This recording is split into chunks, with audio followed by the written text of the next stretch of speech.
All right, welcome back to another episode of the All American Hoops Podcast, episode 101. We officially made it. Obviously, last episode was the first episode entering the triple digits. Now we're in the entering the regular episodes of the triple digits, so we're very excited. But yeah, so as per usual, joining me is my younger brother Matt Driscoll. Excuse me. It's always a pleasure. I will say, usually when we pod, I don't go to the office the next day because usually we pod on Thursdays. So going to the office tomorrow when it's only Tuesday is definitely going to hurt. But saying that, I'm very excited to be here. Excited to talk about the Western Conference. That's for sure. And then also joining me is our older brother John Driscoll.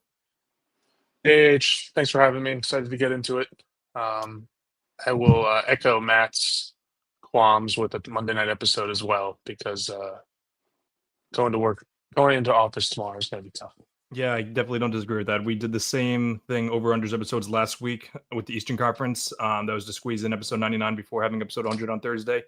But however, we also didn't want to do all the over-unders in one episode because that would have literally been like 3.5 hours. So we made sure to not do that. But I definitely agree with you. Don't like doing thoughts too much outside of Thursdays, mainly just because, especially when it's three of us, because then, as you mentioned, it feels like tomorrow's Friday. But yeah, we won't have too many of these. But anyway, a couple of things before we start. For those of you that are confused, I am in John's room like he would be in our house today because the ceiling fan in my house doesn't work. Oh no, not the ceiling fan. The ceiling light doesn't work. I guess the fan too, because the damn remote doesn't work. It glitches out every once in a while, but this one seems like it's a little more permanent. So we'll see what happens there. And then the second thing is obviously very happy that I can see your faces more this episode than last episode. It was pretty weird seeing everyone's face in the box a lot smaller than usual. So very happy about that. I didn't even realize you were in my room. Oh no, yeah, No. that's funny.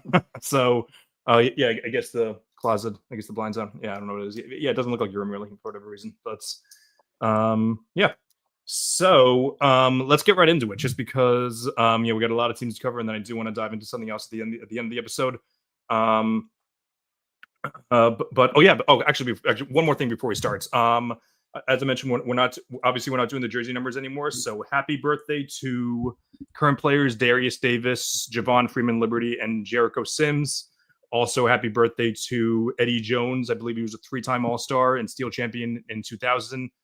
And happy birthday to Paige Beckers as well, WNBA player. And of course, the Mets. I asked you to think about who it was that I thought of. Happy birthday to Mets broadcast announcer and best first baseman of all time, Keith Hernandez. There we go. Yeah, I don't know. It's an utter joke that man is not in the Hall of Fame. If we want to just derail this episode and talk about that, I don't know how you could be the best defensive first baseman of all time and not be in the Hall of Fame. And it's not like he was like a schmuck, like Omar Vizquel. Like he was like a legitimately bad hitter and a legitimately bad person. Like he doesn't deserve to be in the Hall at all. But Keith Hernandez, amazing hitter, not necessarily the best person, but still an amazing hitter, a great hitter, and amazing first baseman. So I'll say the best person. He almost hit 300. And he won a championship for the Mets. That's all you know. That's fair enough. Yeah. And he was on Seinfeld. He was on Seinfeld. Yeah. Yes, but again, off the field issues aside, rather than off the court issues, like we would say, but off the field issues aside, he was all that. But anyway, he was making him the devil. They were all doing it back then. He was the man. I don't know. My students are in high school now, so they're able to tell when we're joking. By the way, so that's why I don't feel the need to like totally press back at you guys, because they can tell we're joking. That's the beauty of being high school teachers, is that I can curse on air without being totally judged. So there it is there. But anyway, let's dive into some over-unders. So we're gonna dive into the Western Conference for now. We're diving into the three. We're going to do like we did last episode. We're going to do the three divisions, except that in this scenario, it's because I didn't look over ahead of time, but we're going to do in order of the wins from last year. So we're going to start off with what's the name of that division? The Northwest Division with the Thunder. Their over-under is set at 62.5 wins. Obviously won, 67 last year, coming off 68, I think, actually. Yeah, coming off the championship last year. Didn't really make too many additions to their roster. Didn't really lose anyone. Didn't really gain anyone outside of Obi Topic, who's going to be out for first couple weeks. Their rookie. But overall, they're a team that's going to be pretty hard. They're pretty hard to tell whether you should bet the over or the under on anything like that, because obviously it's a very high line, but they also won a ton of games last year without changing their roster. But the question is, are they going to have a championship hangover like the past couple champions had, or are they just such a young team, and like a pretty selfless team as well, that they're going to be completely fine? Matt, what do you think? So sorry, I don't know if I wasn't listening fully. Did you say it's at 62.5? Is that the number you got it at? So yes, if you look, by the way, if you looked at them earlier, because this is as of last week, because I made the spreadsheet, so mine could be wrong. What did you see it at today? I couldn't get on FanDuel today because it was down, but Oh, it's I okay. Okay, believe that's right. all the pods I've been listening to have them at 62.5. That's the number you have them Yes. at, Chris? Yeah, that's what I said. Okay. Yeah. Cool. Yeah. This was a tough one because I was talking about it with friend of the pod, Tyler Casaretta, at our fantasy draft the other day, Thunder fan. He shockingly likes the over, but I don't know if they're going to take the regular season a little lightly, like a lot of past champions have. However, I don't think so. I think this is a pretty easy over, in my opinion. Last year, you had Chet play like 30-something games. You had Isaiah Hartenstein miss the first half of the year. Caruso missed a good portion of the games. I think J-Dub takes a leap this year, too. I think Chet takes another leap this year. And like you said, the only injuries, I think, are the Topic guy that they drafted last year and the guy they drafted this year, Thomas Sorber, out of the Big East, out of Georgetown, unfortunately tore his ACL as well. J-Dub's also out to start the year, by the way. I don't know if you saw that.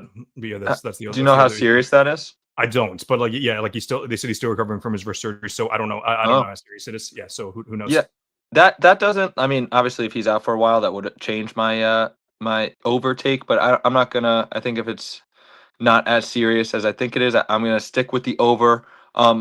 I think they just have like such an elite defense that every night, even if they have a bad offensive night, their defense can win them games, and that's kind of what my mindset has been with picking these over unders. I'm leaning towards good defensive teams kind of eke out these wins better than more so than offense teams. And guess what? They have an elite offense as well. So I'm going to take over 62.5.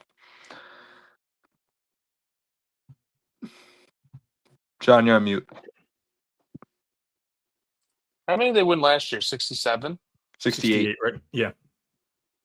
Yeah, so I think it's hard not to take the over here. The only thing that would kind of, I guess, hold me back from being, super confident in that is the West didn't necessarily get worse, right? I mean, I think when talking about like the Knicks when we did on Thursday night, not Thursday night. I guess this was last Monday, right?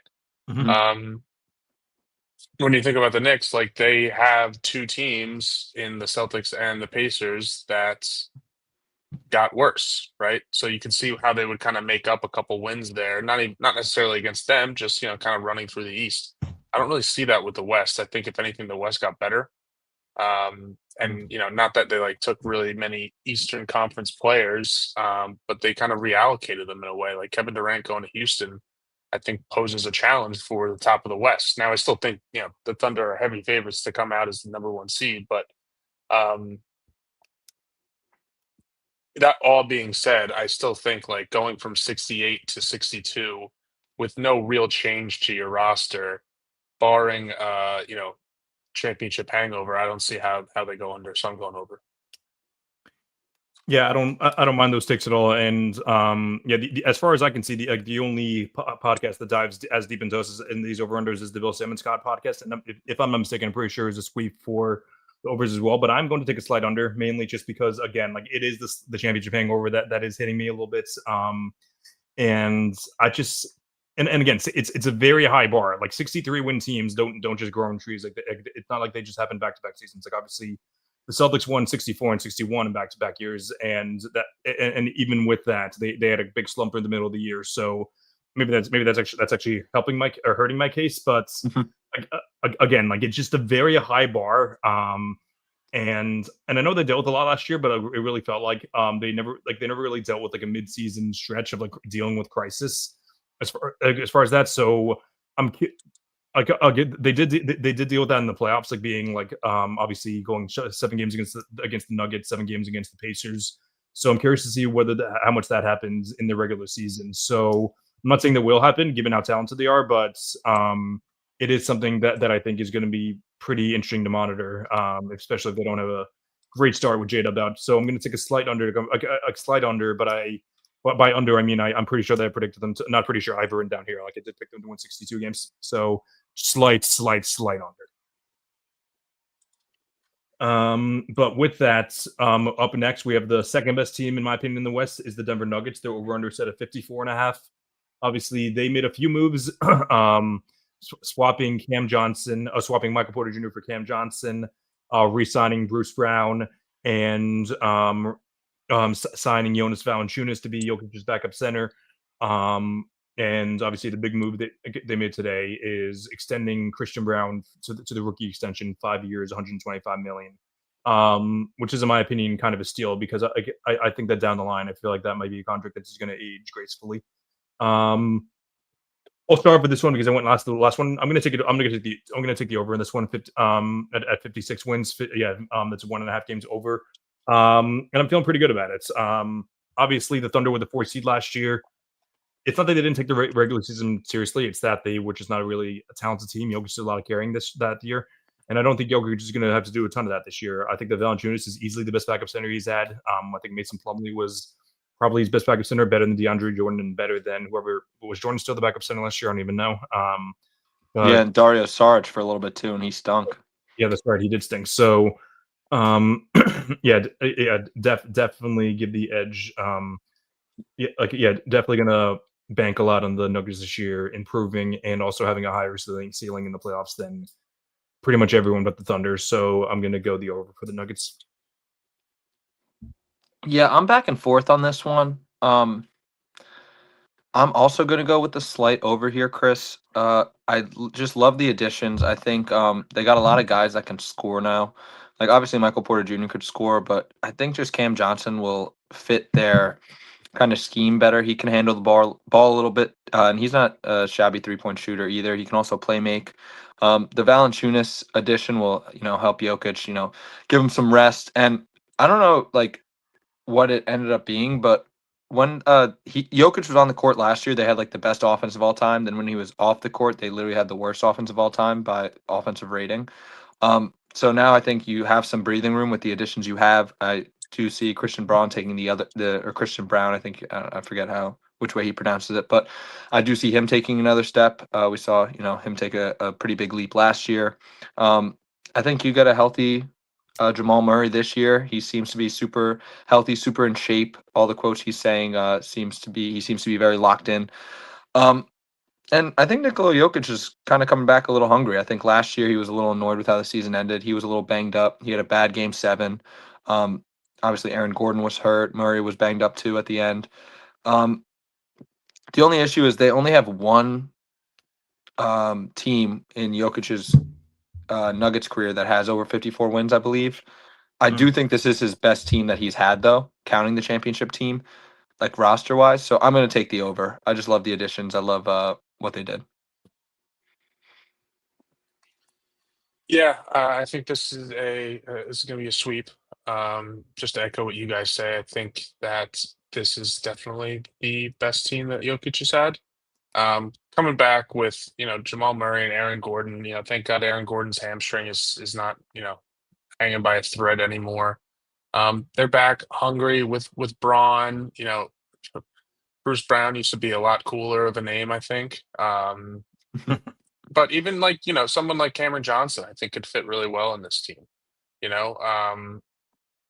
God knows, when you have a team on offense led by Jokic and Murray, you need guys who can defend, right? Especially on the wing, to kind of make up for their, I guess, lack of talent on that end of the floor. But I'm excited. This is my number 2 team out of the West.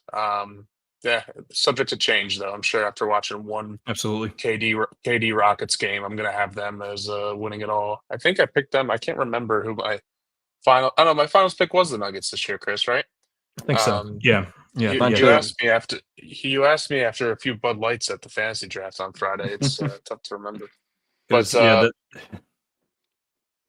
easy, not easy, but pretty comfortable over for me here.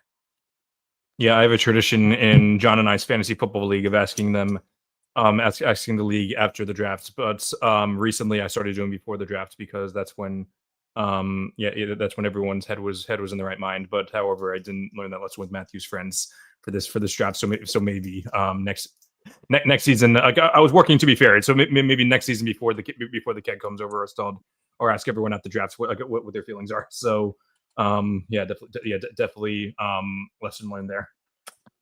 But moving on, we have the Minnesota Timberwolves, which, in my opinion, these are the three best teams in the West. I don't think the Vegas odds have them set at that, but I do think that those are the three best teams in the West, especially for ceiling in the playoffs, in my opinion.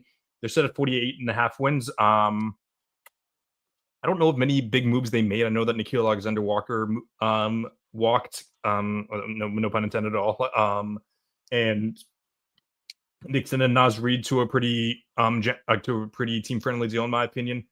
Really should have done more research, but not many big additions, but not many key losses. If I'm not mistaken, Matt, you might have to fact check me there. But I'll give my I have my pick, but I'll give it now. Yeah, I have them winning 52 games as opposed to the 48.5, mainly just because I do believe in the Timberwolves.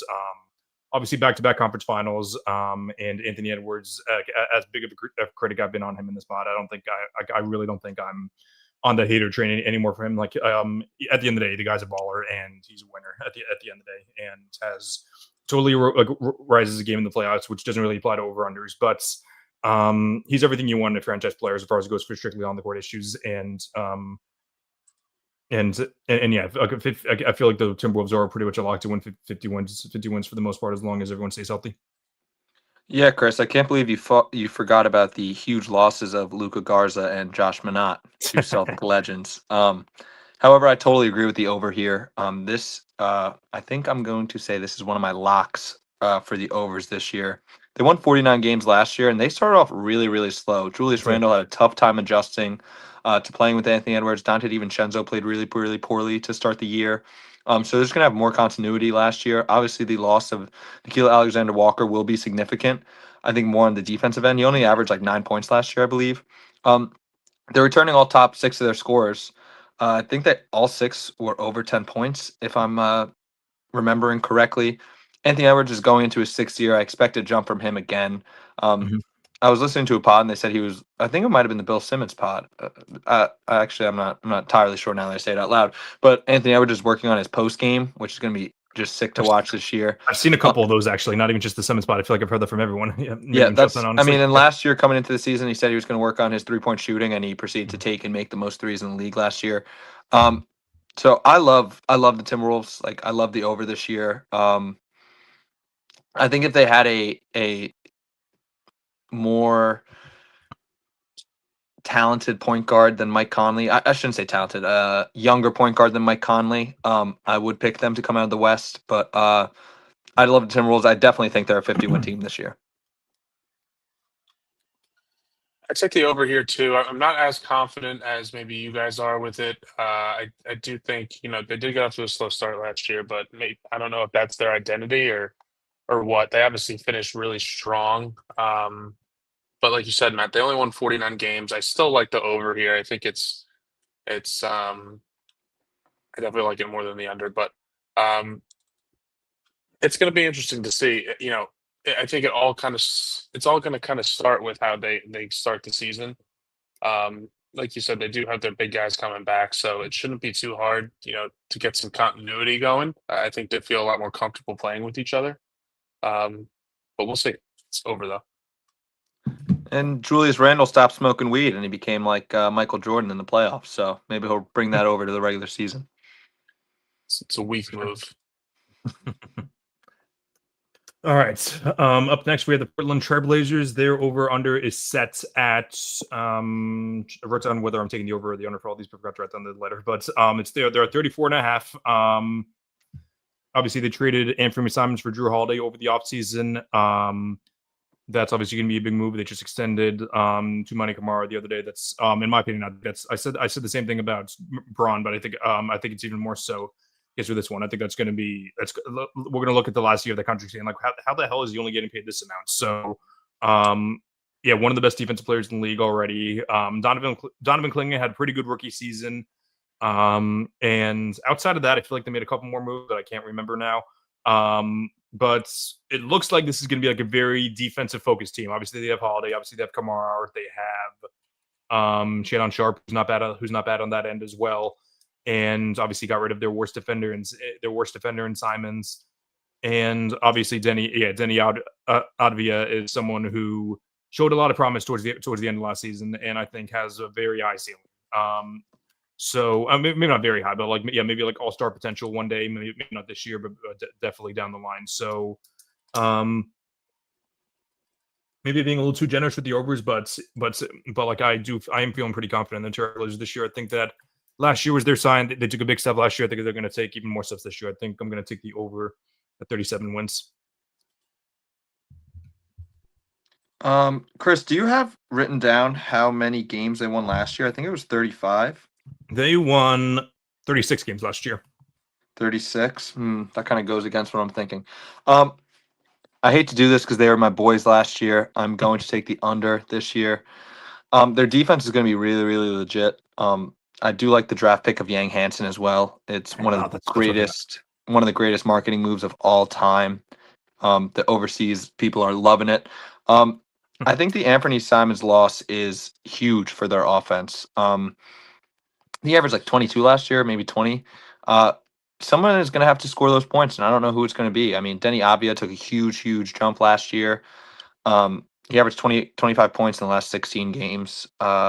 Drew Holiday is obviously a great addition, but he is old, and he's going to miss some games. And last year he took a step back. I don't know if that was just having a down year, or it could just be where he's trending.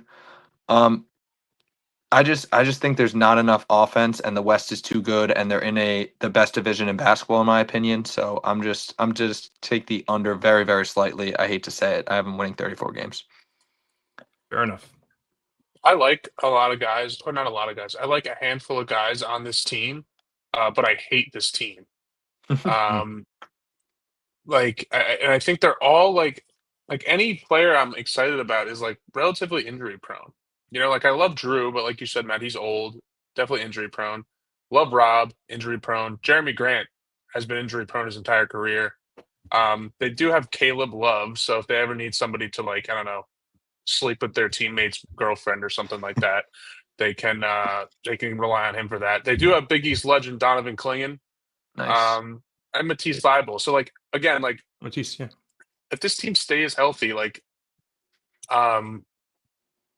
they're a fun like defensive team, I would say. I think most of them play good defense and it's exciting to watch, but like not enough talent at all. And I don't really think like we saw a regression from Drew last year, and I don't really think he's like going to be like super motivated to, play an elite two-way Drew Holiday season on this team. But who knows? Maybe he can kind of mentor Scoot. God knows he needs it. But yeah, I just think like, especially with Dame out, like I don't see them really like rushing it to try to get to however many wins, So, John, you have under on wins, but over on teammates girlfriend slept with, correct? Yeah, what's the line? Unless it's 1.5. 0.5 over. 0.5 over, hammer it. Love it.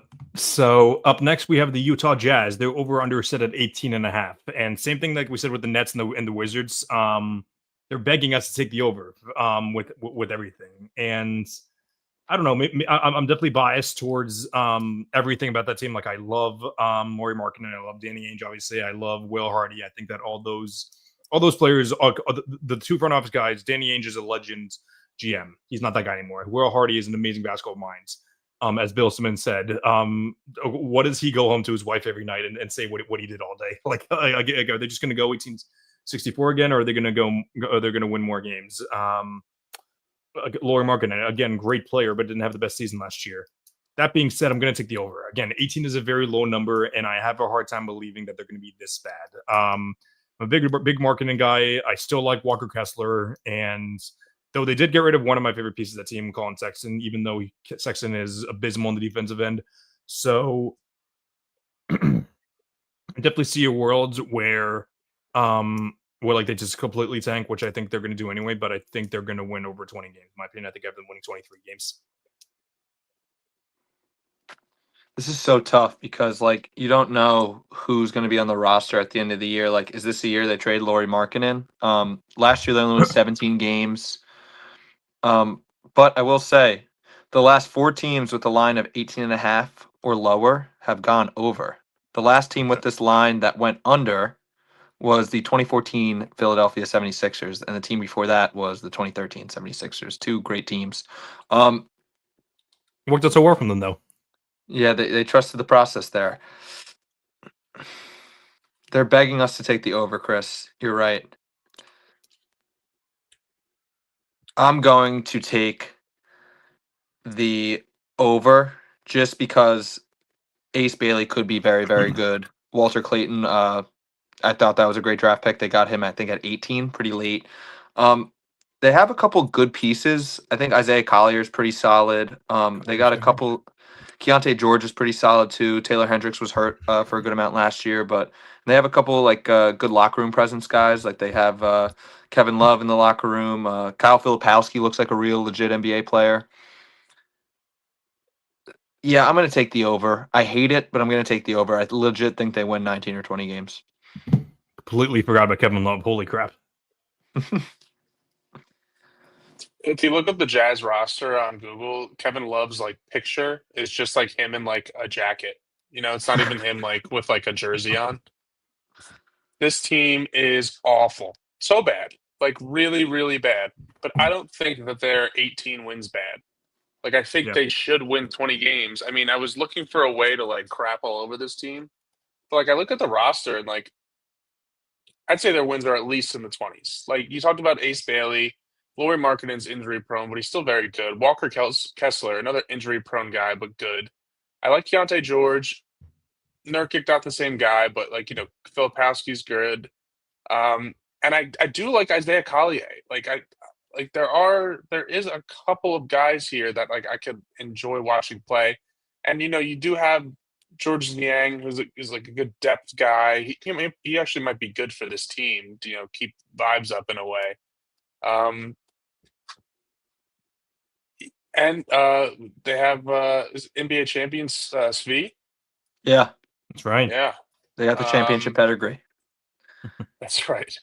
Yeah, I don't know. I was kind of coming into this looking to be like, oh, heavy under, they stink. But I do think there's enough players on this team to get them over that like 20 win hump. And plus, they won 17 last year. Like I think they got better since then. Do you know think so, how many yeah. times the Jazz went on a win streak last year? 0. I would imagine They one, won. I'm going to say. They won back-to-back games 2 times. Wow. Insane. Yeah, Well. it's not good. No, it is not. Yeah, that organization, unfortunately. Yeah. Yeah, Danny Ainge is kind of I don't want to compare him to Bill Belichick just because like I don't want to disrespect Bill Belichick, but he's definitely in his like era where he's just not as good at his job as he used to be. We even saw it at the end of his Boston days, but yeah. Just not the AH, do you think that Laurie Markkinen is on the team at the end of the year? I don't know. The Warriors would seem to be the team that most people thought he'd jump on, but they can't really afford that anymore unless they're going to trade either Draymond or Jimmy, which Or is Kuminga. Kuminga too.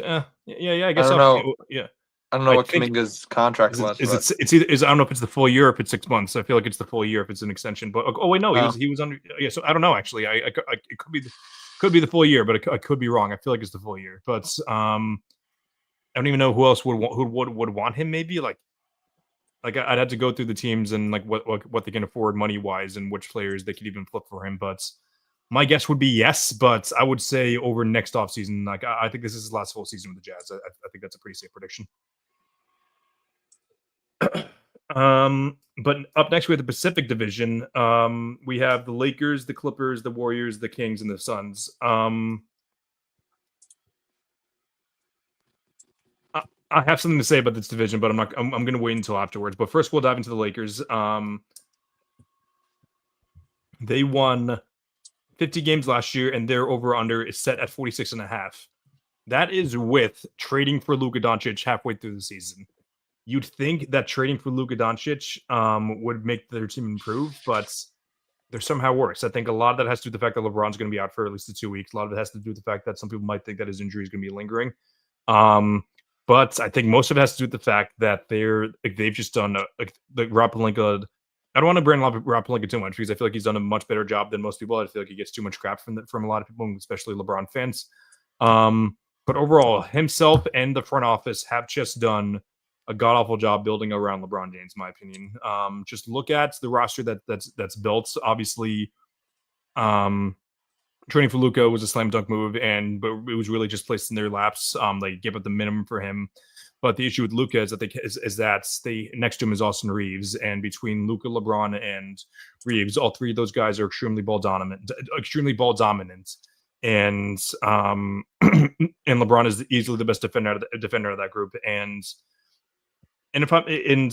I would say outside of like the specialty defenders, he's easily the best defensive player on the team because like I'm not including Jared Vanderbilt, Marcus Smart, or Jake LaRavia, mainly because like they're going to be role players, not going to be starting. I'm talking about strictly the guys that are like going to be playing like the big minutes. And they lost their big defensive guy in Dorian Finney-Smith this year. So I'm going to take a pretty. It's not heavy, but like I have them winning 44 games, so I'm going to take an under. Not because I disrespect LeBron James, not because I disrespect Luka, but because they've just done a god awful job building around this Lakers team. And I think until they trade Austin Reeves, they trade Austin Reeves for like either picks or like better role players around LeBron and Luka, I just don't see this team going anywhere. Yeah, Chris, sorry, I missed the line again. What is it, 47.5 you said? 46.5, which 46.5? Yeah. That doesn't change my answer at all. I'm still taking the under. I totally agree with you, Chris.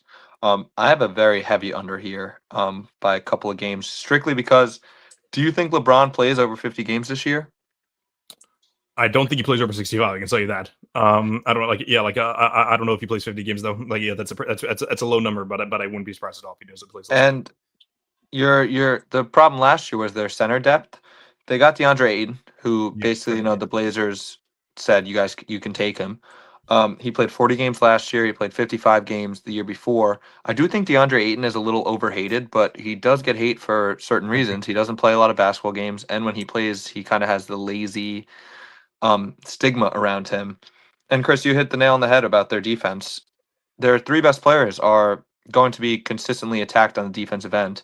Luka's obviously, I think John used this term on Monday. It's disrespectful to traffic cones to call Luka a traffic cone. Austin Reeves is a pretty bad defender too, and LeBron is 41 years old. So I will say shout out Chris Mannion, who's Timmy McEnany, friend of the pod's buddy from college and a Jersey legend. Very cool that he got picked up by them. But he does not move the needle for me to push it over. I'm going to still take the under pretty comfortably. Under for me here too. I think you can look at LeBron and Luka here and just say, "Oh, look at the talent." Sure, but if you're still going into the season relying on Jackson Hayes, Christian Coloco, and I don't even know who else as your like big men that you need to step up. Oh, and even you could throw DeAndre Ayton in that mix because you don't know what you're going to get from them. I think with LeBron picking and choosing when he wants to play and kind of just pining for his son to get minutes, I don't think he takes this finals run seriously. I sometimes think that the Lakers making a move for Luka last year, I guess the reason why they did it doesn't really matter because if Luka becomes available, you take it. But I think them doing that was primarily because they wanted like success or a superstar for after LeBron, not like to pair somebody with LeBron. It's more so for life after him. Sure. So we'll see how they do this year. I don't really think the Lakers kind of view their season here as like a way they can win a championship, right? So yeah, under for me. It's clean sweep there. Up next, we have the crosstown rivals, the Los Angeles Clippers. They're, I would say, so far out of the teams that we've done so far, I think they're the hardest team to do it. To decide, I think they won, tied with the Lakers last year. They won 50 games, and their line is currently set at 47.5, so one more than the Lakers. They made improvements to their roster for sure. They ended up signing Brook Lopez, who older for sure, definitely past his prime. I should say even past his second prime, because he totally I don't want to say revived his career, but I should say extended his career by implementing a 3-point shot, but just not the same guy as he used to be in, earlier in his career in Milwaukee. They traded Norm Powell for what's his name, for John Collins, who isn't a great player, but he's definitely someone that like fits the Clippers' needs, like as far as goes for like needing like long wings to pair with James Harden. And then obviously they signed Bradley Beal and Chris Paul, who again, older guys past their prime, but still good enough ball players. So this is a weird team. I don't know which team to equate it to from last year. I guess I would just equate them to the Clippers, just like a weird team who's just long. But I'd say they're the Clippers on steroids, just like signing a bunch of older, washed up guys and just making weird moves, which could or couldn't improve your team's ceiling. So I don't know if this moves their. I don't think it moves the needle for them winning the title, but I do think it'll move the needle for them. Maybe winning an extra playoff series or two. Maybe not two. Maybe winning a playoff series. I like the Clippers, obviously. Like, I'm not going to be. I'm not going to. I'm not going to say I'm not going to fall for it again, because I well could. Come April, but I don't see them going too far. Even with Kawhi being healthy, because like he did stay healthy for the first time last year. I shouldn't say stayed healthy. He was healthy at the end of the season, for the first time literally since the bubble. So 47.5. I'm going to take the slide under, mainly just because like these older teams, as reliable as some of them are with being predictable and knowing how to take care of business in the regular season, this team's just a smidge too old for me. I know that Chris Paul isn't going to get a ton of minutes, so it's not really because of him. It's mainly just because of the weirdness, and I don't know. And obviously there's the whole Kawhi element to where you don't know if he's going to be available, but there is the James Harden element to where you say he's probably going to be available. But however, last year was his all-star season, so maybe this is the year that he gets pissed off the Clippers. Who knows? Yeah, Chris. I really want to take the over here because last year the Grizzlies were the 8 seed and won 48 games. So it's like, do you think they're going to be better than the 8 seed last year? Obviously, I know that's like not the best way to look at it. I think John Collins was a plus addition. Obviously, losing Norman Powell is tough. He had a great year last year. The Brook Lopez addition was all right. I mean, Bradley Beal. There's so many question marks with him. Chris Paul is going to play almost every game, but he's not going to play a ton of minutes, like you said. Zubac was awesome last year. I expect him to be awesome again. But like you said, Chris, way too many question marks. Like, what if Kawhi, his controversy comes up in the middle of the year and he gets suspended? Like, it's like that could realistically happen. Just a lot of injury-prone guys too. Harden can miss some time. Kawhi obviously can miss some time. Just too many question marks. I'm going to go with the slide under as well. This is a really tough one for me. And I don't want to keep just like agreeing with you guys here.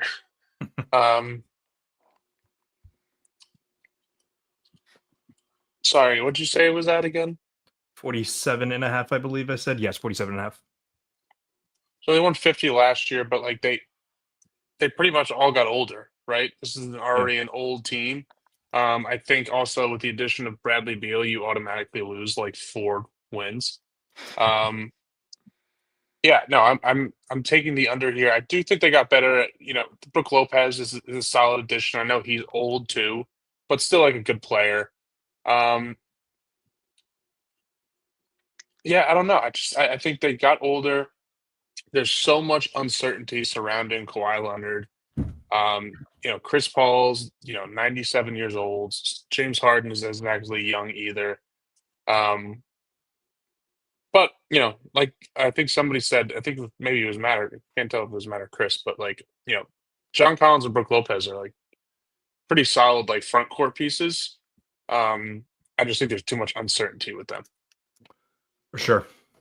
Yeah, so we're all unders, it sounds like. But next we have the Golden State Warriors, who they're another tough team to rate for sure. Same line as the Clippers, 47.5. Obviously, last year they were a roller coaster of a season. They started off one of the best teams in the East. One of the best teams in the West for the first 2, 3, 4 weeks. I don't even know how long it was for, but then they completely fell off. Like they were like one of the worst teams in the West. Like they were easily going to miss the play-in tournaments. But then they traded for Jimmy Butler, and their schedule got easier. Both of those things happened, and they ended up going on a big win streak, and then making the play-in tournaments, and then beating the Rockets in the playoff series.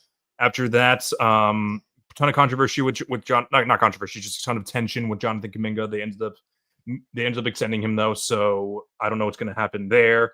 And I also don't know what's going to happen with how much gas Steph Curry, Draymond Green, Jimmy Butler all have, and Al Horford for that matter. They already obviously we all love Al Horford and everything he's done for the Celtics for the past few seasons. Not even past few seasons, like ever since he was a Celtic back in 2017. Although he did leave, everything he did when he came back was awesome. And though if he was on the Celtics now, I definitely wouldn't be saying this. I'd be trying to remain optimistic. He's another one. I just don't know how much gas he has left in the tank. The Warriors have to truly load manage him this year, but I don't know if they have the ability to load manage him to the extent that the Celtics did when they had Tatum and Brown, and even like the wing depth that they had. Like I know that Luke Cornett isn't really the best starting center, but however, I think that he's better than any traditional center that the Warriors have, in my opinion. So Horford's just a big question mark for me. I'm going to take the slide under with the Warriors too. I think I have them losing one more game than the Clippers. I think I have them winning 45 games. So you could definitely debate the over mainly just because they won 48 games last year. So you want to say, okay, they're going to improve this year because they have a full season of Jimmy, but we don't know if they're going to have a full season of Jimmy. I know that he said this year he's happy that he's part of an organization that like doesn't deal with any of the nonsense, but no one up until Jimmy, no one ever talked about the nonsense of the Heat. So I don't really. They're a tough team to decide on, but I'm going to take the slide under. I was back and forth on this as well. I'm going to take the slight over. Like you Mhm. said, there are a lot of concerns. Like the age is definitely an issue. The injuries. Is Jimmy Butler going to demand a trade at the in the middle of the season? I think that's a next season thing. I don't think this is a this season thing. But I do like how they played basketball at the end of the year. They went 23-8 in their last 31 games with the third best net rating. Just trailing behind the Thunder and Celtics during that stretch.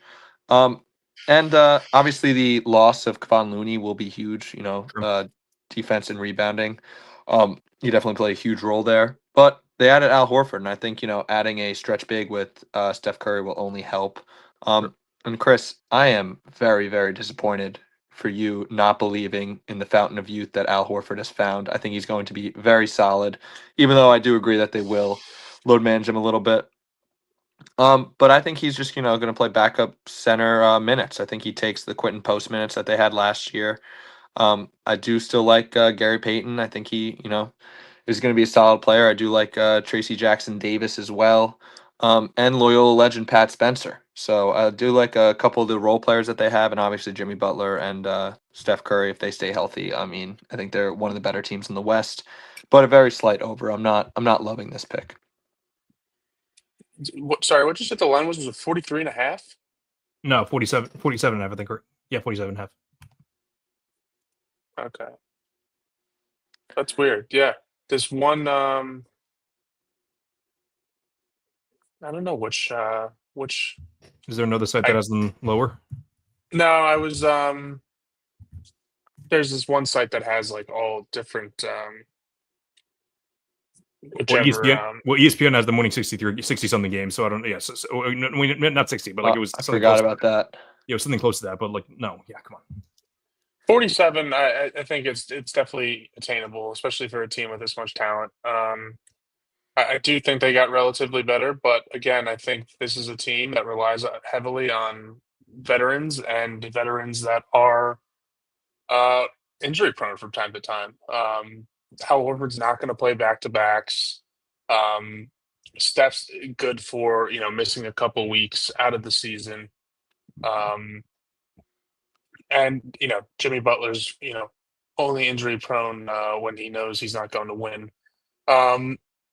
No, but I will say that 47 isn't really 47, right? Yeah. Mm-hmm. Yeah, that's not a substantial number, I don't think, for them to get to. I think there's enough talent to get to that number. So over? Yes. Yeah. Cool. All right. So, yeah, two more teams for the Pacific. So we have first off the Sacramento Kings.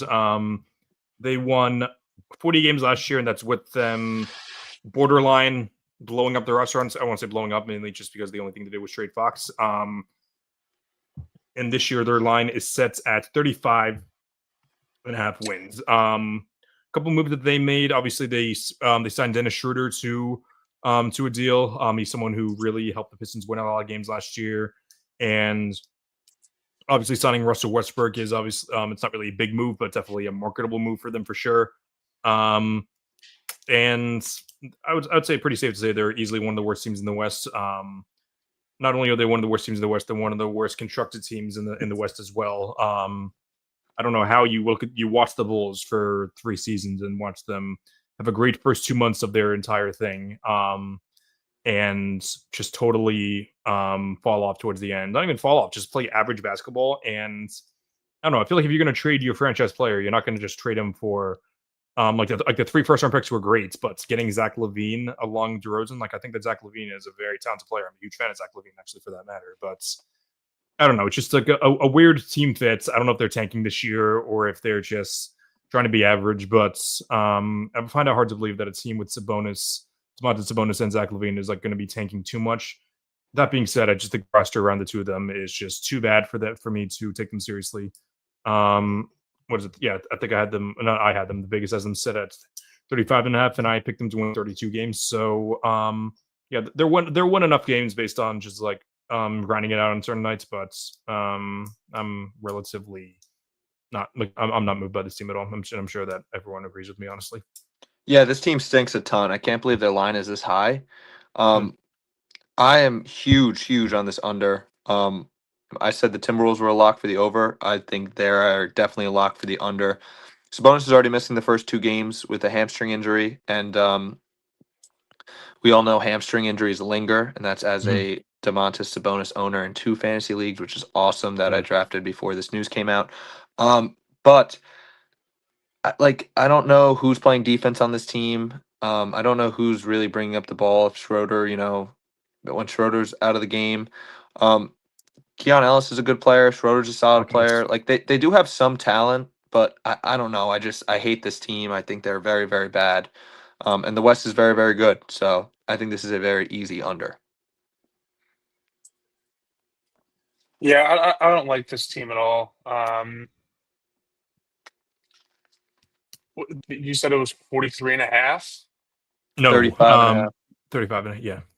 Well, that makes a little more sense. Yeah. 43.5 had me like triple checking it.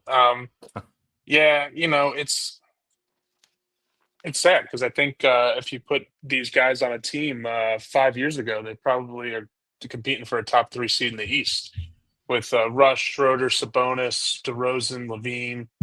I like Keegan Murray a lot too. But it's one of those things. You go through rosters like this, and you're like, okay, well, I like this person. I like this person. I like those people if they were like 8 or 9 guys, right? Rather than starting on a team. But I will say, yeah, I'm trying to think of something positive to say about this, and I really can't. So, Fair enough. All right, last team specifically the Phoenix Suns. They won 36 games last year. Their over under is set at 30.5. Obviously, they traded Kevin Durant in the offseason for Dylan Brooks, Jalen Green, and first round pick. They drafted who's the center they drafted? I don't even remember. Mahaluk from Duke. That's right. Yeah. So it's pretty safe to say that they're not necessarily in it to win it a ton, even though they don't have their own draft pick. But I think this year is going to be a lot of experimenting. Like, can Devin Booker be the lead guard on certain teams? Like, I kind of felt like they already experimented that. It's not really the best thing, but they just don't have a point guard room. So I don't know. Yeah, 30.5 is a pretty fair line to set. I think I have them winning 20 exactly 1 game under. So 29 games. So I think that Devin Booker is good to win you like 15, 20 games himself. But outside of that, I just really, like I'm not a big fan of Jalen Green. And yeah, obviously they waived Bradley Beal as well. So that was their other big move of the offseason. But I don't know. Good Yeah, move. yeah, definitely a good move. Yeah. New coach. So yeah, like I think Devin Booker's a professional basketball player, so yeah, he's gonna win his team enough games. But yeah, I think that 29. I think the 30 games is a good number, so I'll take a slight under. But I could be moved either way. Yeah, Chris, I totally agree with the 30 games being a good number. Vegas was definitely on point with this because I was thinking about going one way or the other. But I just really don't like this roster a ton. Like obviously, like John's saying with a lot of these rosters, like I like a lot of these players, but like kind of like the idea of them better. Like Devin Booker's obviously a stud. Like I'm Devin Booker. I've done a complete 180 on him. I think he's a very very great player. But like if he gets hurt, like Colin Gillespie's going to be bringing up the ball, or Jalen Green's going to be bringing up the ball. Like I don't love either of those options. Uh, I do like the center they drafted from Duke, Mahaluk, and then I do like Rasheer Fleming they got in the second round from St. Joseph's. The Celtics were actually going to draft him, but then once the Suns traded up and got him, the Celtics traded their pick back. I do like Mark Williams too, but it's kind of like I like the idea of Mark Williams because Yeah. he hasn't played over. Let me see. Let me pull up his basketball reference. Last year he played his career high in games and it was 44. So like he's always hurt, but when he plays, he's awesome. But like I wouldn't even say awesome. He's good offensively when he plays. Efficient, yeah. Yeah, but it's just like they don't have enough guys that I feel comfortable taking the over. So I'm going to take a slight under. Yeah, I mean, I was actually going to go over until you made a point, Matt, which was if Devin Booker goes down, like not only who's bringing the ball up, who is scoring the basketball? You Yeah. know, like Jalen Green obviously turns into your number one option, and then it's who? Grayson Allen, Colin Gillespie, like Royce Dylan O'Neal. Brooks. Like it's not a good roster. I think it all kind of, if Devin Booker stays out, if Devin Booker plays 82 games and they hit the over, kudos, because that's pretty much the only way I see this happening. And again, I said it, Matt, you kind of reiterated it. Like these guys individually are people who could be like, yeah, that as my eighth guy on my favorite basketball team, I'd enjoy that, right? But like when you see that this entire roster outside of Devin Booker and Jalen Green sometimes is a bunch of 7 or 8 men, right? It kind of reflects, what their win total is. Sure. All right, so yeah, like I saved it for the end of this. Yeah, I took the under for literally every single team in the Pacific, which is going to turn out to be wrong, but I just don't feel confident in any of the teams.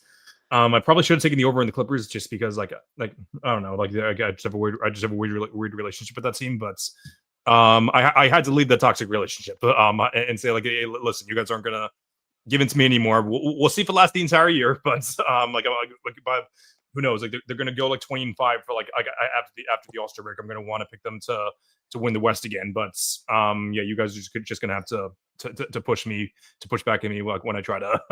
Did John take every under for the Pacific as well? I've been tracking, so I honestly don't know. But I think I took the over for the Warriors, and that was the only over I took. I took the over for the Warriors too. Oh, okay. Fair enough. So that's right. Yep. Yeah.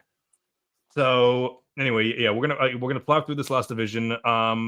Just so the audience knows, I don't think I'm going to go through my entire top one. I'm not even going to go through any of my top 100. I think mainly just because I wanted to talk about something else for the last portion of the show after we finish the over under. But regardless, we're going to plow through this. We're gonna give our pick and our reasoning, and then move on. So first we have the Houston. Oh yeah, this is the Southwest Division. We have the Houston Rockets, who won 52 games last year. Their over under is set at 53.5. Excuse me, and they obviously before the day of Game 7 of the Finals, they traded for Kevin Durant, trading Jalen Green, who I think was a net negative in my opinion, Dylan Brooks, and their pick, which turned out to be the starting center, and then on the Suns, I forgot his name again, and Mahaluk. Mahaluk, yeah. And the most tragic, unfortunate thing was that Fred VanVleet's their starting point guard and really the emotional leader of the locker room last year, out towards the ACL and after the season. So their obviously their starting point guard, who's really their only point guard, honestly, ended up being just, in my opinion, is going to hurt them a lot more. But I am really excited to watch the team. I think that they're going to be towards the top of the league pass teams, in my opinion. So, especially with their starting lineup announced today, that Amin Thompson's going to be starting point guard and Kevin Durant's going to be the starting shooting guard. So, and that's with Jabari Smith Jr. at the 3, Şengün at the 4, and then Steven Adams at the 5. Everyone loved that Şengün Adams Twin Towers lineup, and not only that, they also have Kevin Durant, a 7-footer, playing the 2 guards. So you could tell that that is an Ime Udoka team. Obviously, they're not like a great. Like Jabari Smith is a fine defender. Kevin Durant is not a good defender anymore, especially when guarding the 2s. But Amin Thompson, elite defender. Especially, it'll be fun seeing him be like the point of attack defender. So it'll be a fun team to watch for sure. But that over under seems a little high to me. 53 is a little high. Like I know that Kevin Durant is a better. Like he makes up for a lot of things, but I don't know. I don't know how much they're going to focus on the regular season. I think I took a pretty solid under. I had them winning 50 games instead, which maybe is a little disrespectful to KD because I'm having them win less games than last year. But I don't know, just too weird of a team in my opinion, and not in the best way. Like I picked the Clippers in a good way because they have low expectations, but I don't know if you should be a weird team if you have high expectations. Yeah, Chris, I don't hate the under here. Vegas is really good at their job. Every line, I'm like, I could go either way. I am going with the slight over. You said I don't know if they're going to try in the regular season. I think they are just because Ime Udoka is a psychopath and will have these boys playing. Him getting Kevin Durant has been like a wet dream of his for the past 6 or however long he's been coaching. Is this his 4th year coaching or 5th year coaching? Whatever it is. It would be Smith if he coached in 2023. Oh right. Wait, did he coach in 2024? He did, right? Yeah, 2020. Yeah, he did. Yeah, last year was the second. Yeah. It would be his 5th if he coached in 2023. Yeah. Yeah. So here's what will happen for the over. I need Amin Thompson to make the jump that literally every single person in the world is saying he's going to make, which kind of scares me a little bit. I need Tari Eason to stay healthy and make a little jump as well. Reed Shepherd has to be a rotational player this year. You can't be the 3rd overall pick and just not be in the rotation for the first 2 years. I do think he's a good player. He had so much hype going into the draft that I don't see him just not being in the rotation this year. I do get the concerns with the offense, but their defense is just so good. Their defense was awesome last year, and obviously the Fred VanVleet injury hurts their offense, but he's not a very good defender. And I mean, you pick up Dorian Finney-Smith, you pick up Josh Okogie who can defend. Let me see what other notes do I have. The shooting concerns definitely are real, but I just love the double big lineup. I love Ime Udoka is a great coach. I'm not saying I love him. I think he's kind of a tool, but I like a slight over here. I think they're going to try a lot in the regular season. And this is like the first good Kevin Durant team in a while. I know he's been kind of moody recently, but I think this team could have him, excited and playing hard again. I love this team. Like this is the team that I'm most excited to watch. And it's really like it's one of those things where like I can acknowledge and like admit there are flaws to this team, but like it's just constructed in a way again that definitely has flaws, but in a way it just makes me excited to watch them. Like I'm gonna love watching that double big lineup on defense. They're gonna have to try to find ways to not like hide because Kevin Durant's like he's not like I'm trying to think. He's not like Luca on defense, right? Like you're not gonna have to like overhelp all the time. But if he's gonna be matched up against like smaller 3s or bigger 2s, like you might run into an issue there. But I think if you have a top 2 defensive team, if not probably top, the best defensive team in the league, and your major concern is Kevin Durant on defense, I think you're in a good shape. I don't know. I think Amin Thompson and Kevin Durant are going to be really fun to watch in the backcourt. We all love Şengün, And probably Smith Jr., Tari Eason. Like I think this team is going to be really, really fun to watch. It's probably just like a preference, or I'm letting like the style of how I like watching certain teams come into my selection here, but it's an over for me. Definitely fair enough. Yeah. Yeah. Like I said, like I'll enjoy watching the team for sure too. But just a little too many question marks for things might have to go for them to win over 52 games. Yeah, or 53 games, I should say. Next, we have the Grizzlies, who won 48-34 last year. The over under set at 39.5. Yeah, 39.5. Traded Desmond Bane over the offseason and got KCP and a couple of other assets back. Cole Anthony being one of them, if I'm not mistaken. And I think I said 39.5. I said under at first, but I'm starting to like the over a little more, if I'm being honest. At the end of the day, when John Moran and Jaren Jackson Jr. play games together, they win. So, which I know is far from a given. Both of them are very injury prone, but they're both winners in my opinion.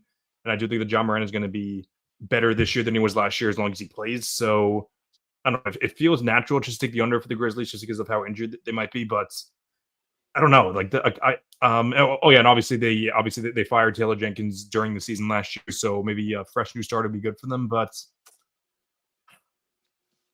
I might have to take the over. Like this is the first 180 I'm doing without hearing you guys. Maybe you guys are gonna have to convince me more, but you know what? I'm gonna be 50-50 for now. Like I was under to start, now I'm over. But let me hear your guys' case. So you said it's 39.5? Yeah, what does it say for you? No, I'm just saying that's like lower than I wanted it to be because I want to take the under. I'm going to take the under. Just because of all the question marks. I feel like when there's a lot of question marks with a team, I've been taking the under. Scottie Pippen Jr. got hurt the other day. That's a pretty big loss. Edie's out for a good amount of time. They do have the Loyola boys connection in Cam Spencer and Santi Aldama. But Ja, the most amount of games he's played has been 67 games. That was his rookie year. He's played 50 games, 9 games, 61 games, 57 games, 63 games, and 67 games, going from last year to his rookie year. And this is as a owner of him in fantasy. He's just not going to play 65 games this year again, I don't think. Their injury concerns really scare me, and the West is stacked. I'm going to go with the slight under here. I just think there are too many question marks.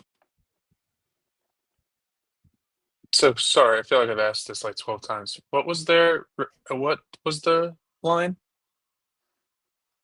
39.5.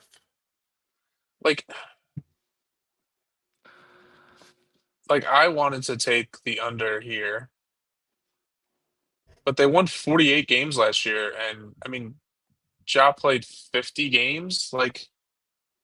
I guess is the argument that Desmond Bane really added 10 wins to your season? That's like a majority of what the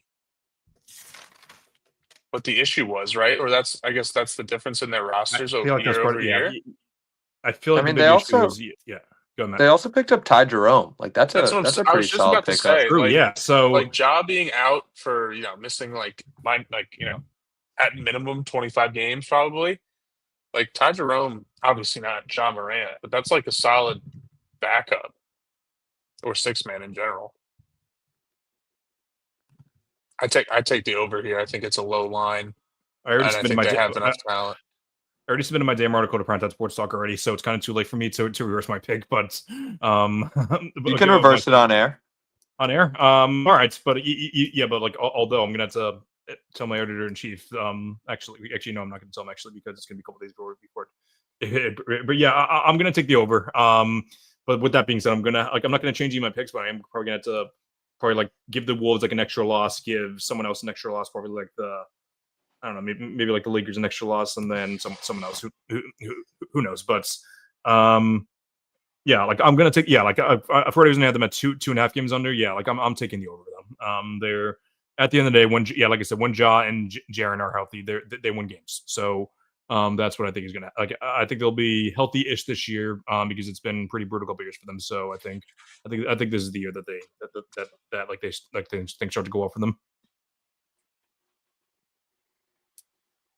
So up next we have the Dallas Mavericks, who they're on my list too for and I really wish the Kyrie was healthy because they definitely be on my list for teams that I want to watch. Although Cooper Flag having to play the point guard in some roles is definitely going to be must watch TV as well. So obviously their big move, obviously traded Luka in the deadline last year. Obviously, yeah, and then having the three bigs, which is a good problem to have in AD, Gafford, and Lively. AD's going to have to be with the 4 lot, even though Gafford's going to be out for a good amount of the beginning of the season.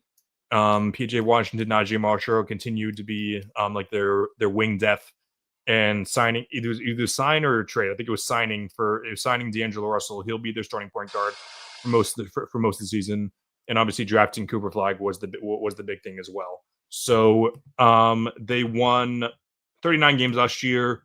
Over under is set at 39.5 as well. I'm going to take the over. I don't know how many. I had them winning 43 games. So yeah, I think that's fair. 43 is as long as AD stays healthy, which is far from a guarantee. I really wish the Kyrie was healthy too, because this would be a legit contender if they were. Yeah, Chris, I'm going to agree with you on this over here.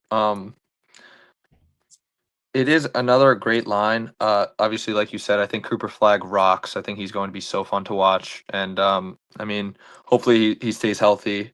D'Lo, I think, was a very solid pivot from, having Kyrie being out for a while. I also like the rookie they got. It's Andrew Nemhart's brother, Ryan Nemhart. He was like one of the guys that fell in the draft that everyone liked. They have a great big depth with Gafford and Lively and AD, and I mean Powell stinks, but I mean as a fourth It's not center, a he's bad pretty fourth or good. fifth center. Yeah, exactly. Yeah, I think 39.5 is pretty low. I guess they think that Anthony Davis is going to miss a lot of time, which he probably will. But I think they have the talent to cover for him. So I'm gonna take an over. Yeah, I like the over here too. I'm not sure if it's, I think initially I was concerned that this was because of me overrating Cooper Flag, which I don't even think I am. I think he's going to be awesome.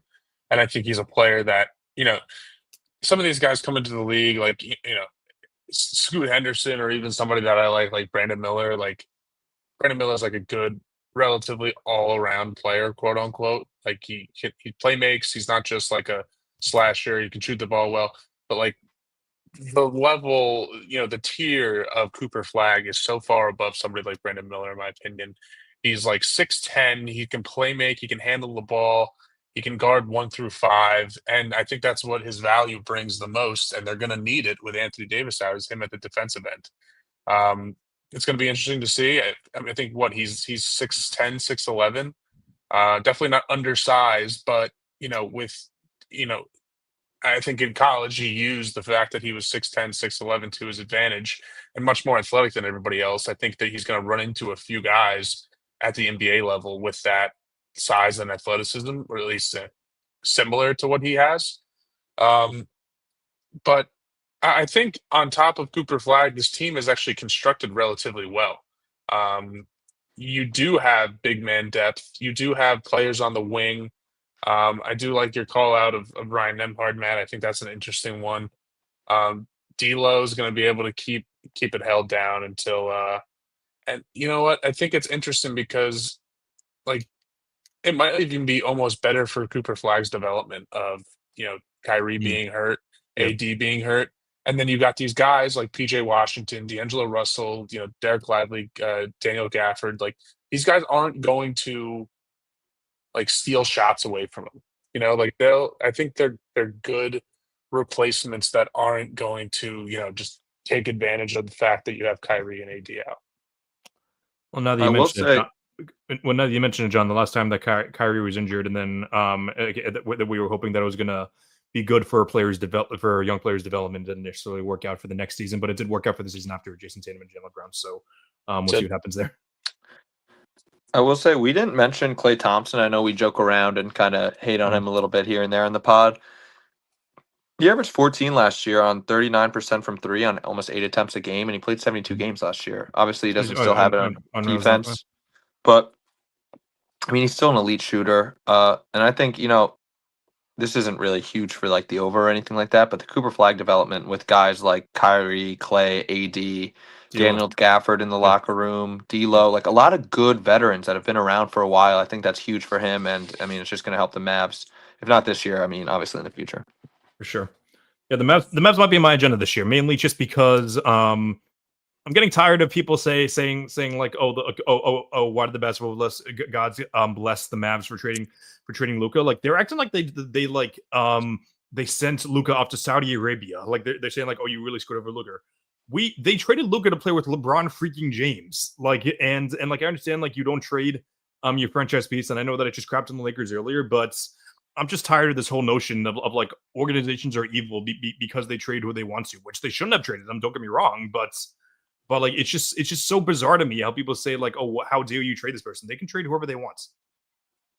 Yeah, that's my boomer rant of the day. But we've got two more teams. One of them being the San Antonio Spurs, who won 34 games last year. Their line is set at 44.5. They traded for De'Aaron Fox at the deadline last year. Drafted Dylan Harper with the second overall pick. I'm not sure. I'm pretty sure he's coming off of the bench, but either way, they're starting five of Fox, Castle, Devin Vassell, Jeremy Sohan, and Wemby is a very underrated starting five. I think that the Fox Wemby duo we saw a very limited version of it last year. I'm pretty sure it wasn't looking great, but that obviously just mostly had to do with the fact that Fox was in a new home, and obviously Wemby wasn't used to playing with someone that talented. So I'm looking forward. I'm really excited about this team. I've been a huge fan of Fox for a long time. He's kind of lost a little bit of his athleticism, and his jump shot did go down a lot from 2023. But I kind of just made up the whole athleticism part. Like I'm assuming that he did because he's a little older now. But as long as he stays healthy, and Wemby, the two of them stay healthy, I know that's a big if for both of them. But I'm gonna take the over. I've been winning 47 games. I like this team a lot. I think they're talented enough. Obviously, I know that Popovich wasn't really with the team last year, but like now that they have like a fresh start, saying like okay, like I'm not obviously like Pop was overall like an all-time great coach. I'm not saying that he was like a negative to be there, but I am saying like it's a fresh new start for the organization. So which he's still like in the organization, but just not really coaching anymore. And I think that like they're gonna have a clear direction now. Like the only thing that might be shaky is the fit between Fox, Castle, and Harper. But like I said in the pod a few weeks ago, like I guess a few months ago at this point, I think it's a good thing that they traded for Fox because having two guards in Castle and Harper might have been a little awkward to start, but now they have a veteran all-star in there who can definitely help them out there. So yeah, kind of similar to the Mavs, but to a lesser extent, they do have some veterans in the locker room now, and yeah, like I feel pretty comfortable with the over here for this person. Yeah, 44.5 is pretty high, but I am very comfortable with the over as well. I mean, Victor Wembanyama literally could win the MVP this year if he stays healthy. Mm-hmm. I might throw a little money on that. I think his odds are like 12-1 is what I heard on the Bill Simmons pod today. The French vanilla connection between Cornet and Wemby, I'm going to love to watch this year. They seem to love Luke Cornet already, which take care of our sweet prince. The Fox injury does concern me a little bit. Sure, I forgot about that. But I think Dylan Harper rocks. I think Castle's going to have a pretty good second year after winning Rookie of the Year. He has a great overall game. I also love the Carter Bryant pick out of Arizona. I think he was the 8th overall pick. I think he rocks. And obviously, shout out St. John's legend, Mr. 82 himself, Julian Champagne. Yeah, they have a lot of depth, and I think this team is going to be very, very good. So I'm taking over 45 or 44.5. Before you go, Jen, breaking news: the Indiana Pacers forward Aaron Nesmith has signed a 2-year, $40.4 million contract extension with the franchise through the 28-29 season, plus a trade kicker. So shout out to our guy Aaron Nesmith. It was a tough breakup for sure. He wasn't really happy with being traded and kind of being a trade piece rather than just being like a guy they traded for Malcolm Brogdon, but. It ended up being a great move on both sides, so I'm very, very happy for Aaron Nesmith getting his payday. Yeah, he earned it. Yep. In game 1 against the Knicks, he earned it. That's for sure. Oh my god, I forgot about that. That was insane. Right, This John? Yeah. Spurs team, it's an easy over for me. I love this team. I'm going to be watching a lot of Western Conference basketball this year. I feel like there are a lot of teams that I'm going to enjoy watching. Wemby speaks for himself. I really love the Stephon Castle, Dylan Harper duo that's going to be paired up with Wemby this year and for years to come.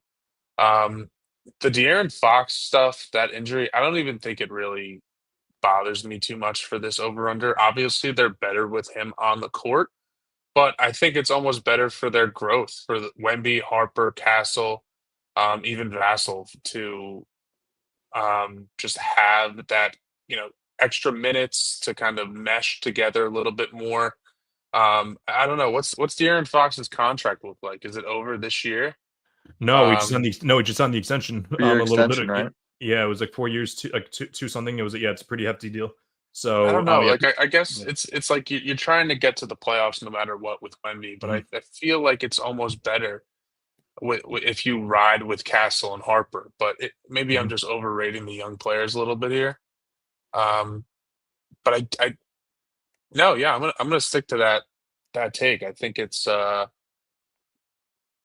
having De'Aaron Fox on his team obviously wins you more games, but like who's coming off the bench here? I guess Harper then, right? I Well, think so. Yeah, to start the year, Harper's going to start, right? Unless you have Vassell starting over him. Vassell starting at the 3, I think, and then Sohan starting at the 4, if I'm not mistaken. Yeah. Okay.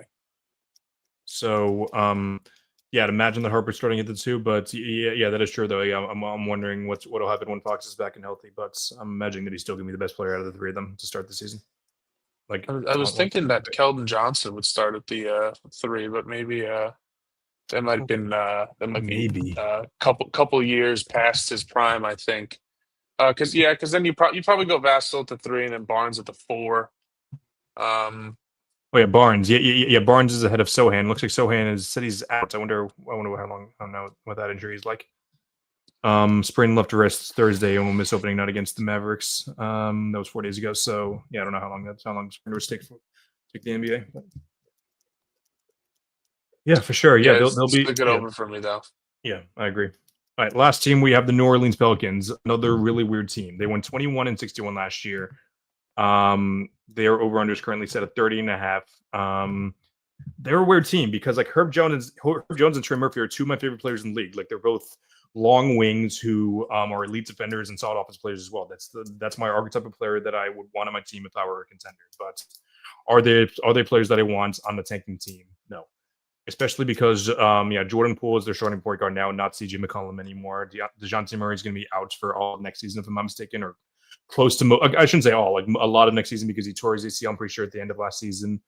Obviously Zion is their 4, and then their 5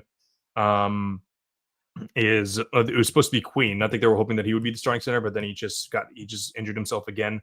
So not again, he just injured himself for the season. So now it's he's Messi with Kevon Looney as their backup. Oh, Derek Queen is what I was looking for. But like I said, like I love Trey Murphy and Herb Jones on contenders, but I don't like them on as far as it goes for like playing like heavy roles. So I would say solid under. I'd say 30. Yeah, they're 30.5. I picked them to win 27 games. So I understand if you want to take the over because like they have like a lot of professional players on the team that just play to win games. I'm fine with that, but I'm gonna take the under. Yeah, I don't hate taking the under on a team that's been run extremely poorly, but Murray tore his Achilles, Chris. It was Achilles. Not Okay, I thought not it was his ACL. ACL. Okay, Yeah, yeah. that was at the end of January, so I believe he will be back at some point this year. But we'll see. I do like the additions of Kevon Looney and Jordan Poole, like you said, Chris. Jordan Hawkins is a solid NBA player. I feel like he's always on our waiver wire for fantasy hoops. I don't know. I know John is not buying into the skinny Zion hype, but maybe there is some truth to it. Like you said, Chris, Derek Queen, I loved him at Maryland last year. He was like my steal of the draft, and then they traded next year's first for him. So now everyone's like hating on him, and which is understandable. I wish they didn't do that, but I do like Derek Queen. I think there's a lot of talent on this team, and I do think they win over 30 games. So I'm going to take the over. I don't think they're going to be a good team. I just think there is enough talent to win 31 games. This is an aggressive under because Zion is going to play 26 games and be eating Chick-fil-A on the sidelines. I hate Jordan Poole. I don't hate Jordan Poole, but I don't think he's like good for a team that's trying to win basketball games necessarily. DeJounte Murray used to be cool about 6 years ago. Um, yeah, I just don't really like this team. And they had a terrible draft. They did. You remember that? Yeah. They had like 4 first-round picks, and then this was them, right? They had Yeah. like Yeah. 4 first-round picks, and then they just took 4 players. Well, like their big thing was actually trading. Maybe they took 4, but they definitely traded up for Derek Queen. That was That's one of right. the things. Yeah. That was the But big it thing. like did and who did they? Hold on, now I got to. They took Jeremiah Fears early, the 7th overall pick out Yeah. of Oklahoma. He's I think he's a solid player. I think Derek Queen's also a good player. I hate how what they gave up for Derek Queen was my takeaway. I'm pretty sure that they don't have Right. their first round pick this year, right? They don't. Next year, yeah. They It's don't like have- weird protected and stuff like that that. was But what yeah, that which was is the big why thing. them not having their first round pick, they have nothing True. to tank Ooh. for. Yeah, true. So I So don't know. Yeah, who knows? All right. Yeah. Yeah, John. I feel like you have one more thing to say. Are you trying to find No, something? just No? under. I was Okay. looking for Yeah. the draft details, but I Yeah. think we kind of covered it. Cool. All right. So I know, as I mentioned earlier, I know in the title it says like top 100 projecting. I'm gonna cut that part out. Executive decision. Instead, I feel like episode 100. Last week was awesome. We had a great time doing the drafts. I was very happy with the way that things went. And everyone had a great time, so I was very, very happy with that. But like I feel like that I didn't do enough of, which it wasn't time and place to do so because everyone else is on. I didn't do enough of acknowledging the first 100 episodes and how great of a time I've had with them. So with that, I decided to actually make a list of just the biggest contributors to the pod. So do you guys want to guess how many episodes you've been on? Because like, happy birthday, Keith. But do you guys want to take a guess as to how many episodes you guys have been on? It's okay if you don't feel comfortable in doing so. But no, I would guess. okay. You guess first, and then I'll go off of yours because I had that. I feel like I missed a month or two last summer because I was just getting started at work, and then I missed about a month or two this year for studying for my tests. Right.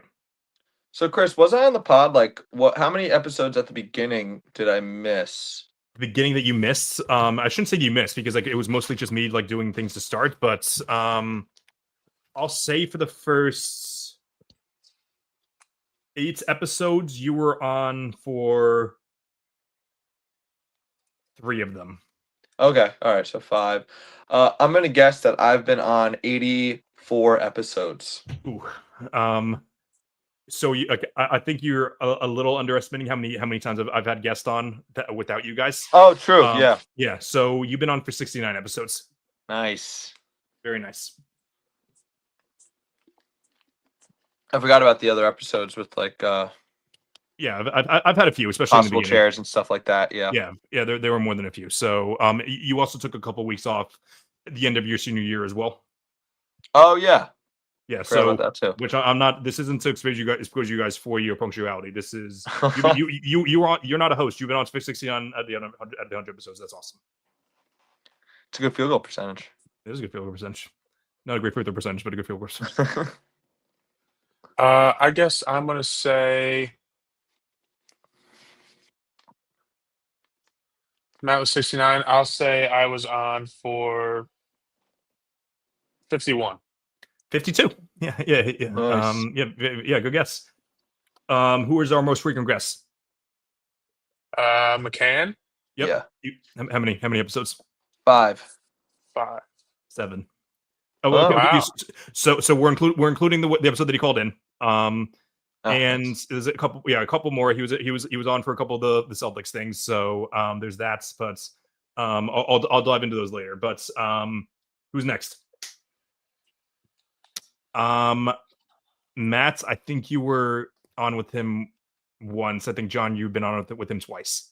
Talking about Ori. Yep. Or he's the Yeah. next week on. Yeah, he's been on 4 episodes. Nice. I was surprised at this one. Guess who's on the next highest? Timmy. Liam. Timmy and Liam are after that. They've been on twice. Yeah.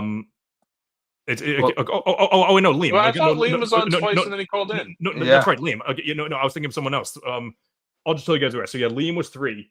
After that, I forgot to write this guy. I forgot to write Timmy's name down. Yeah, he was on twice, and so was Mike Rozemba, so was Dells, and so was JC. So Nice. yeah, those are the guys that have been multiple times. But briefly, I'm going to run down everyone else. Shout out to Tobias Barkley, Nick Mack, Peter Foreman, Noah Dalzell, River Brown, Jacob Lumberg, Tyler Casarato, Tyler Britton, Drew from Pick a Side, Crunch from Player's Choice, not really. Kev Loves NBA, Jack LaSalle, Drew Fitzpatrick, Jack Simone, Sam LaFrance, Jake Eisenberg, Clemmer from Barstool, and Jalen Carter and Tony Styles, who are on episode 100 last week. So shout out to all those people that contribute. I'm going to send something out as well on social media to give all those other people shout outs. But now I wanted to give you guys my top 10 favorite episodes of the first 100 episodes. I'm going to go 10 to 1, and then after that, you guys can give your honorable mentions as to ones that I might have missed, because I also have a list of honorable mentions as well. So, number 10, I have episode 54, which was the episode that both of you hosted, that I was at the holiday party for, and I joined in 45 minutes later. That was a good one. It was a great fun. episode. I put it lower because I wasn't on it for too long, I was on it for a long time, but I didn't host it. But it did bring a lot of people together, so that definitely made the list. Number 9 is episode 3. That was the episode that the two of you were on for the first time. Nice. Yeah, that was a Christmas Day episode. Again, great episode, but we were still learning, so that's one thing as well. Number 8, I think this is the only one that you guys weren't on, if I'm not mistaken, or at least one of you. No, I'm pretty sure it's all of you. But yeah, the one that you guys weren't on was episode 33. I think that was with Tyler Britton from Hoop Venue. That during that episode, we dove into our top 25 players heading into the 2024-25 season. And also nostalgia here is also the day of Olivia and I's second date. So that's and the day that I got my job in Monroe. So vibes were extremely high that way. And this didn't happen too afterwards, but it was also the day that Jake Diekman struck out Aaron Judge to get to complete the sweep of the Mets beating the Yankees. So a lot of good things going on that day, but that episode in particular was also a great episode. Number 7, we have episode 86 with Jake Eisenberg. I feel like that was day before John's birthday and right before we saw Superman. But we did the all-time Celtics draft. That was a great episode. Eisenberg was easily one of our best guests and had an awesome time there. But episode 6 and 7 are easily reversible. I did go with Jack Simone though. That was another awesome episode. Again, I'm not saying one over the other, but I feel like there was a lot more ball knowledge talk, and I feel like it was a lot of a fun draft there, drafting our favorites, random Celtics, including John getting snubs from drafting Jeff Green with his pick. That was very funny. Jeff Green. Yeah. I wrote him down. You did write him down. That was a great moment. Number 5, I have episode 89. I think I wrote it down. My handwriting is awful. Let me check real quick. Yeah, it was 89. It was the episode that we had Clem on. That was that was a great one. That was a great one. Unfortunately, things didn't pan out for the Mets there, but it was still we shared our tough experiences as Mets fans, but it was still an awesome episode. All right, so number 4, I have episode 45. That was when we had Dells on the day after the Mets made advance to the NLCS. So yeah, we talked about that. We talked about the starting 5 documentary, episode 1, and the NBA James Bowl. But again, vibes were immaculate there. Obviously Dells is the GOAT. He always brings high vibes there. So again, just amazing episode. That was a great one. Yeah. Episode number 3, I have episode 92. Actually, that was right before. This was when we did our other all-time draft, but that was the one where we could only pick one player per decade. That was. I dominated that draft. You did. That was that was a great draft. That was the first time in my life since that I've had a draft and didn't second guess myself. Yeah. We did something else that draft. We did our top 10 small forwards, I believe, and we did something else. I can't remember what we did, but all time. What I'm saying, we usually do 3 things. We may have just done those 2 things: the drafts and the small forwards as well. But I can't remember we also did contenders to make their first All-Star game. Okay, yeah, that's right. Yeah. That took 30 seconds at the end because we just went way over, but including today. But that's okay. Last 2 episodes are very obvious to me. I'm not gonna have you guys guess just because like it's one of the other. But episode my second favorite episode of all time was episode 100. Obviously brought everyone together. We did an awesome draft. Everyone had a great time. And it was and again, vibes were high. I was very happy with how things went. I wish I had the picture that I'm going to post a picture on Insta later. It was a very cool picture that Olivia made for us, but it was very cool. Number one's very obvious to me. I actually am going to let you guys guess this one. Number one, very obvious. Celtics championship. Yeah. Celtics championship, episode 28, the finals. We did a toast to all the players and a great draft of our favorite moments from that season. Again, that was when vibes were at an all-time high, episode 28. And those were just 10 of my favorite episodes. I wrote all these down, including who was on each episode, just so I can tally mark. Yeah, believe it or not, it actually took me a long time to tally mark how many episodes you guys were on because because at first I did it just to look eye testing the video, but then for a minute there, like the pin marks weren't there. There was also a couple of times where one of us was late, so that was an issue there. But no, I was able to get a pinpoint at the end of the day. So which episodes am I missing? If you guys can think of any on the spot. The one with Clemmer, I liked a lot. That was a good one. Yeah. Yeah. What trivia that? And we didn't mention the ones with John Cassidy, Liam, and Pete. Those were good ones. Yeah. Right. Yeah. Yeah. I always enjoyed the. Oh, sorry. Go ahead, Chris. No, I was going to say particularly the Peter one was the first episode that we joined Sports Fluent, so that was a great episode. Yeah, you went off that one, but yeah, that was I always enjoy the pre-March Madness shows with Timmy. Really that is 100% written down as one of the honorable mentions. I can tell you that for sure. Yeah. Also, yeah, John, the episode we were on with Rivendell's was also a great one, and then Matt, the one where it was just me, you, and Drew, that was also a great one. Yeah, that was a good one too. Yeah, and the one with me, Porzemba was great too. We talked That's about right, basketball for sure. Yeah, so yeah, it's been one hell of a ride, and yeah, like I literally wrote down all the episodes right here. It's gonna be a tracking thing right now. But yeah, hopefully, it took us about like a little under 2 years to get 100 episodes out. I feel like it's going to take even less time this time around, especially because I'm definitely going to try to be more committed to maybe like once a month, going twice a week instead of once a week. But I haven't decided how I'm going to go about that exactly. But regardless, I thanked you guys last week for everything you've done for the pod. But yeah, I did want to dive deeper into what exactly this pod has been for the past 2 years. It's been one hell of a ride with you guys, and I couldn't be more grateful for everything that you've done for the pod, and it's been one hell of a time. So, can't wait for episode 1,000. Episode 1,000, yeah. We'll have our kids on. We'll have 30 guys on to do an all-time draft. We're going to increase it every time. But who knows what's going to be the deal there. But obviously, with that all being said, the start of the NBA season starts tomorrow. That's why I wanted to squeeze this episode in right before, because I really want to focus more on the season by the time it comes around. So super psyched for that. Definitely hoping for more content to being pushed out soon. But at the end of the day, make sure to follow me on all social media platforms at All American Hooper on TikTok and Instagram, at American Hooper on Twitter. Check out me on Wednesday nights with Ori B, Jalen Carter, and Sports Fluence on NBA Max Wednesday nights. And be sure to check out my column on Primetime.sportstalk.com. I have a bunch of articles submitted, and most of them will be filing out soon.